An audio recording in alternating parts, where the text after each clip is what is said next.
സ്വന്തം നിലയിൽ smart metre നടപ്പിലാക്കാൻ ഒരുങ്ങുകയാണ് KCB. കേന്ദ്ര സർക്കാർ നിശ്ചയിച്ച രീതിയിൽ നിന്ന് മാറിയാണ് KCB ഇപ്പോൾ ഈ സ്മാർട്ട് മീറ്റർ നടപ്പിലാക്കുന്നത്. ഇതിനായി ടെൻഡർ ക്ഷണിക്കുകയും ചെയ്തു, നോട്ടീസ് ഇറക്കിയിരിക്കുന്നു. സ്മാർട്ട് മീറ്റർ നടപ്പിലാക്കുന്നതിനെതിരെ CAT ഉൾപ്പെടെയുള്ള തൊഴിലാളി സംഘടനകൾ എതിർപ്പ് അറിയിച്ചിരുന്നു എന്നുകൂടി ഓർക്കണം. ഉപകരണങ്ങൾക്കും സോഫ്റ്റ്വെയറിനുമായി 2 ടെൻഡറുകളാണ് വിളിച്ചിട്ടുള്ളത്.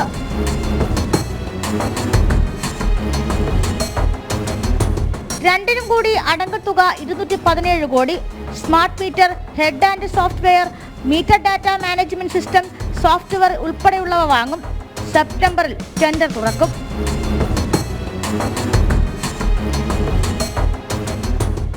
സ്വന്തം നിലയിൽ സ്മാർട്ട് മീറ്റർ സ്ഥാപിക്കാൻ തീരുമാനിച്ചതോടെ ഇതുമായി ബന്ധപ്പെട്ട കേന്ദ്ര സഹായം കേരളത്തിന് ലഭിക്കാനുള്ള സാധ്യത കുറവാണ്.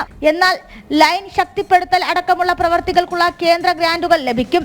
അതിന് സ്മാർട്ട് മീറ്റർ ഉടൻ സ്ഥാപിക്കേണ്ടതുണ്ട്. ആദ്യഘട്ടത്തിൽ 3 ലക്ഷം സ്മാർട്ട് മീറ്ററുകളാണ് സ്ഥാപിക്കുന്നത്. സർക്കാർ സ്ഥാപനങ്ങൾ, ഹൈടെൻഷൻ ഉപഭോക്താക്കൾ, സബ്സ്റ്റേഷനുകൾ, ട്രാൻസ്ഫോമറുകൾ എന്നിവ ഇതിൽ ഉൾപ്പെടും. ജനം, തിരുവനന്തപുരം.